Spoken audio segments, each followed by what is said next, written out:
Waalaikumsalam warahmatullahi wabarakatuh. Maaf mengganggu waktunya sebentar. Saya minta izin untuk wawancara untuk memenuhi tugas TDP modul 3.1. Apa Ibu luang hari ini? Mari silakan. Saya siap. Maaf ya. Saya mulai dari pertanyaan pertama. Selama ini bagaimana Ibu dapat mengidentifikasi kasus-kasus yang merupakan dilema etika atau bujukan moral? Selama ini masalah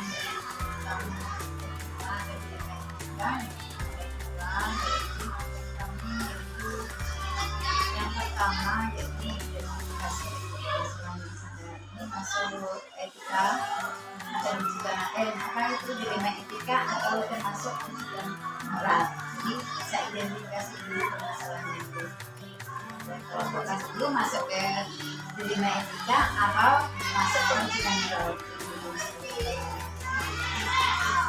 Kemudian untuk menjalankan pengambilan keputusan di sekolah ini, terutama untuk kasus di mana ada kedua kepentingan yang sama-sama benar atau sama-sama mengandung nilai kebajikan, bagaimana Ibu menjalankan pengambilan keputusan?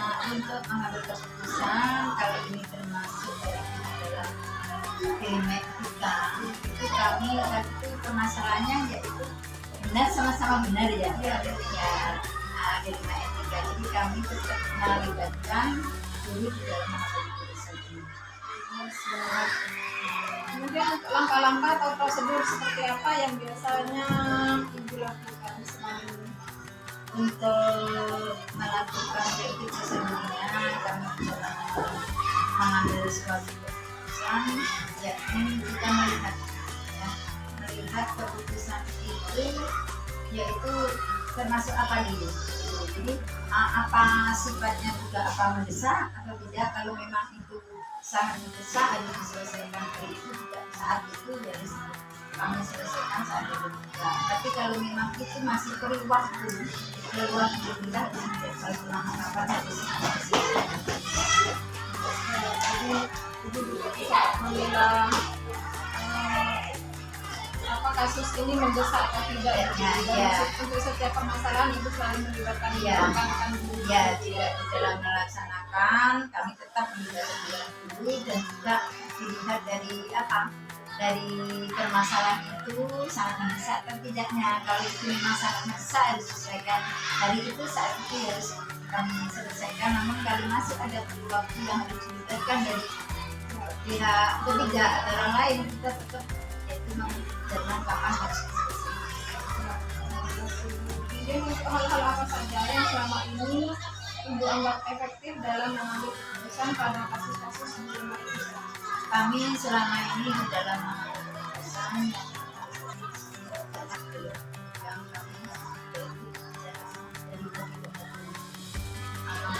yang kami kenapa harus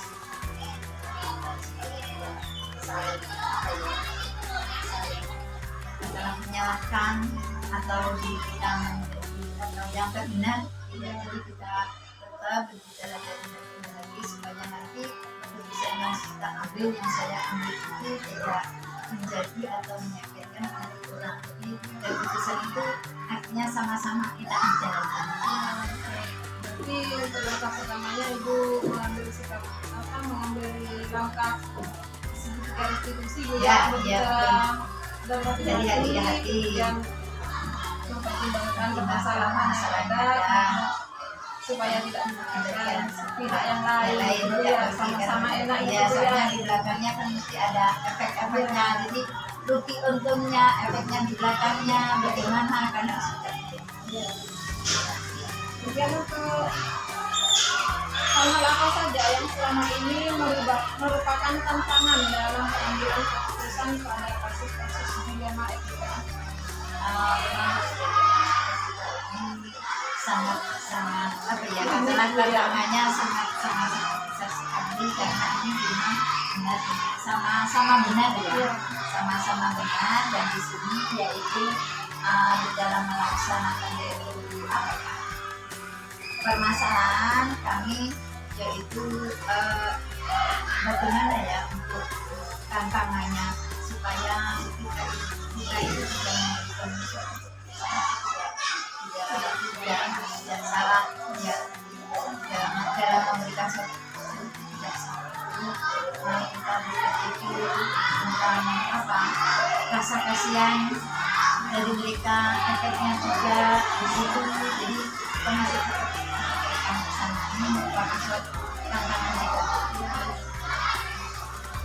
Kalau dilema etika ini kasusnya rumit gitu, Ya, karena posisinya sama-sama Sama-sama benar, namun kita tetap melihat ya, efeknya, ya efek baik, efek positifnya, efek buruknya juga, terus rasa kemanusiaan juga kan gitu. Ya. Kemudian untuk berikutnya, apakah itu memiliki sebuah tata cara atau jadwal tertentu dalam sebuah penyelesaian kasus dilema etika? Apakah ibu langsung menyelesaikan di tempat atau memiliki sebuah jadwal untuk menyelesaikannya, bentuk atau prosedur seperti apa yang ibu lakukan? Jadi setelah saya sampaikan bahwa dalam suatu penjelasan kita tetap melihat itu serumit apa permasalahan itu, apa sebabnya itu, bagaimana harus secepatnya diselesaikan, atau permasalahan itu bisa katakanlah dicetak ulang karena memang ada pihak-pihak lain yang harus yang dilibatkan, kan seperti itu. Jadi kalau memang harus ada pihak-pihak lain yang saat itu tidak bisa untuk dihadirkan, harus dihadirkan. Tapi kalau sampai apa ya, masalah itu harus diselesaikan saat itu ya. Kemudian yang berikutnya, apakah seseorang atau faktor-faktor apa yang selama ini mempermudah atau membantu ibu dalam pengambilan keputusan dalam kasus-kasus dilema etika? Kami di dalam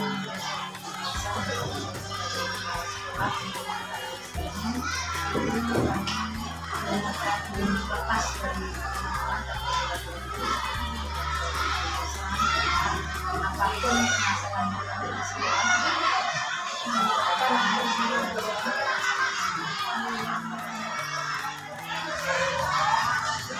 Misalnya tidak kembali ke satu orang ya, betul. Karena banyak yang harus dipertimbangkan juga. Kan kami dalam memutuskan kan tidak maksudnya itu tidak hanya satu suara. Permasalahan ini benar tidaknya ada dari kebenarannya juga. Karena sudah ada informasi Iya, ya, ya, betul. tentang kebenaran permasalahan masalahnya itu. ada, cek ulang lah ya. Terus pertanyaan terakhir, dari semua hal yang telah disampaikan, pembelajaran apa yang dapat ibu petik dari pengalaman ibu dalam mengambil keputusan dilema etika? Kalau kami pengalaman benar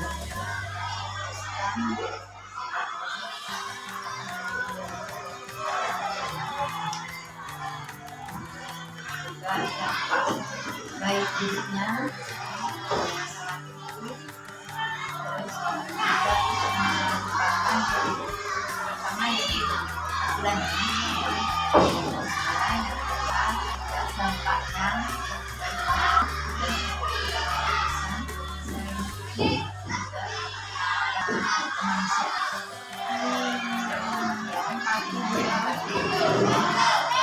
Supaya tidak ada pihak yang tersakiti dengan keputusan yang saya rasakannya, saya nanti yaitu salah di dalam menentukan dampaknya baik buruknya keputusan yang saya ambil ini juga. Dan selain itu yaitu keputusan yang saya ambil tadi biar apa maksudnya itu nanti itu tidak bermasalah dengan lain, tidak punya yang namanya rasa manusia, yaitu empati atau rasa sosial kemanusiaan yang ada di mereka yang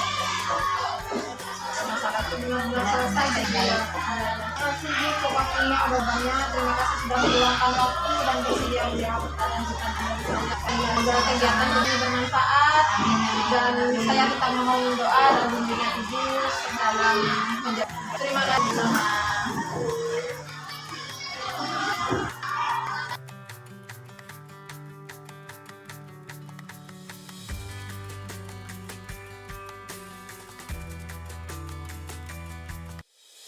Assalamualaikum warahmatullahi wabarakatuh. Waalaikumsalam warahmatullahi wabarakatuh. Selamat pagi Bu Mus. Maaf saya mengganggu waktu Ibu menjalankan tugas di SDN 104 ini.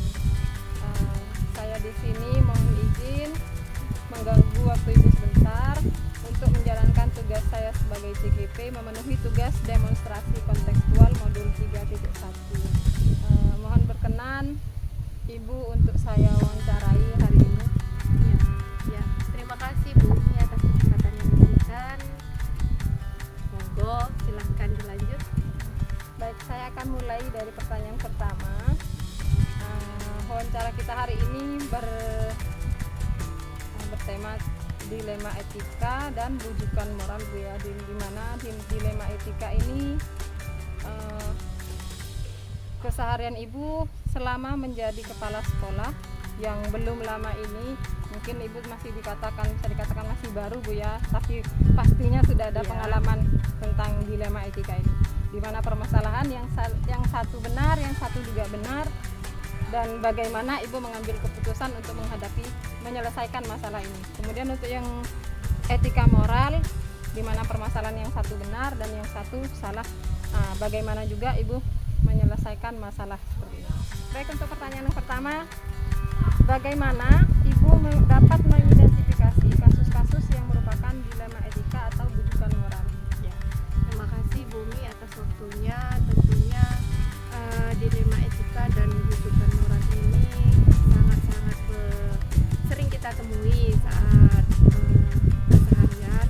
Namun yang paling sulit itu yaitu adalah dilema etika, di mana permasalahannya itu sama-sama benar, sehingga kita itu untuk mengambil keputusan juga perlu banyak pertimbangan. Jika rujukan moral itu gampang sekali karena yang satu benar dan yang satu salah. Prioritas kita yaitu adalah peraturan. Jadi jika tidak sesuai dengan peraturan atau memang melanggar peraturan itu salah. Yang memang sangat dilema itu yaitu memang dilema etika. Alhamdulillah, mulai saya menjabat di sini banyak sekali dilema etika yang saya temui, mulai dari kedisiplinan, kemudian banyak hal lah. Yang paling kecil yaitu kedisiplinan, di mana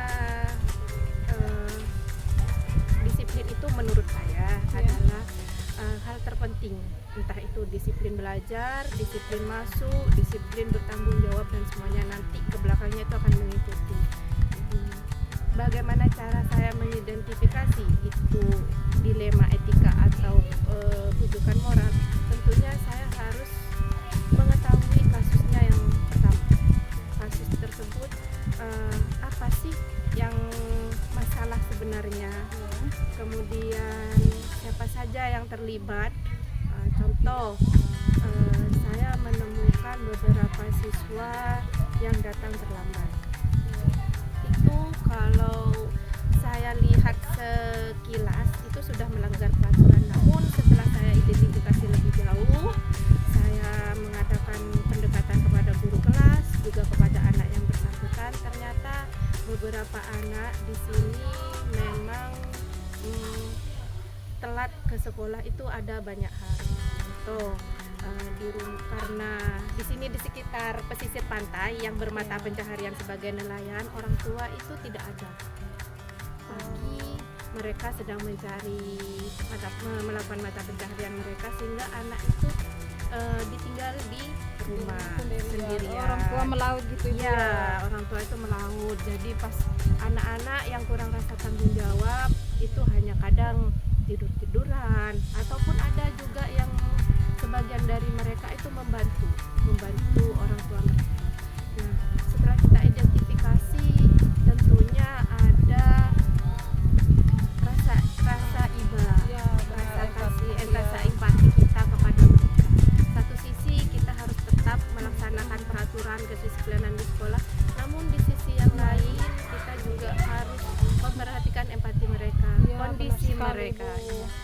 itu. Nah, bagaimana cara saya mengambil satu keputusan? Satu, tentunya saya tidak mengambil keputusan secara sendiri. Saya berembuk dengan guru-guru yang ada di sini, terutama wali kelasnya, yang kemudian kami mengajak wali murid untuk sharing, menemukan titik temu permasalahan yang sedang kita hadapi. Barulah nanti kita melakukan satu uji coba tentang kesepakatan yang sudah kita ambil atau keputusan. Baru setelah itu mungkin dipertimbangkan dampak besar dan dampak kecilnya dari keputusan yang sudah kita lakukan. Baik, sekali dengan paparan dari Ibu, dan paparan Ibu sudah mewakili menjawab beberapa pertanyaan saya yang berkaitan dengan pengambilan keputusan, kemudian langkah-langkah dan prosedur Ya. yang Ibu ambil dalam pengambilan keputusan. Kemudian untuk pertanyaan yang berikutnya yang masih belum berkaitan dengan paparan Ibu tadi, hal apa saja yang selama ini Ibu anggap efektif dalam pengambilan keputusan pada kasus dilema etika ini? Hal apa saja yang saya anggap paling efektif, yaitu mengidentifikasi masalah sampai sekecil mungkin. Jadi tidak hanya pada observasi secara data, tapi kita juga melakukan kunjungan langsung pada titik masalah. Itu yang paling efektif menurut saya. Sekali, Ibu. Baik. Terima kasih. Kemudian untuk yang pertanyaan berikutnya, hal apa saja yang selama ini menjadi atau merupakan tantangan dalam pengambilan Ibu pada kasus dilema etika ini? Tantangannya itu sangat besar karena di sini kita tidak sendiri melakukan tugas, banyak sekali guru-guru juga, komite, kita berkaitan dengan masyarakat juga, pasti ada pro kontra dengan keputusan yang sudah kita buat. Jadi itu adalah tantangan terbesar, bagaimana menyatukan satu suara, menyatukan satu keputusan meskipun banyak sekali kadang perbedaan-perbedaan yang ada di dalamnya. Iya, benar sekali. Pastinya banyak kepala atau lain kepala pasti lain. Ya, Iya, lain. Namun bagaimana caranya Kita kita menyatukan satu suara. Iya. Baik. Kemudian apakah Ibu memiliki sebuah tata kala atau jadwal tertentu dalam sebuah penyelesaian kasus dilema etika, atau apakah Ibu langsung menyelesaikan permasalahan itu seketika, atau Ibu juga mempunyai jadwal tertentu untuk penyelesaian masalah? Kalau jadwal tertentu tidak, karena sebuah masalah itu harus segera dicarikan solusi dan harus segera ditindaklanjuti. Karena kalau kita berpacu kepada jadwal, otomatis kita akan mengulur-ulur waktu untuk menyelesaikan sebuah permasalahan. Jadi tidak ada jadwal, di mana ada masalah kita langsung identifikasi, kita lakukan musyawarah bagaimana baiknya dan harus segera ditindaklanjuti. Ya, baik. Terima kasih, Bu. Kemudian adakah seseorang atau faktor apa yang selama ini mempermudah atau membantu Ibu dalam pengambilan keputusan menghadapi permasalahan dilema etika? Faktor atau orang-orang yang sangat mendukung tentunya guru-guru di sini, teman-teman guru, kemudian pengawas sekolah selaku pengawas yang saya mintai pendapat ataupun semua pihak harus saya libatkan, komite juga. Jadi tidak hanya keputusan itu bergantung kepada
pinggir pantai Bu ya.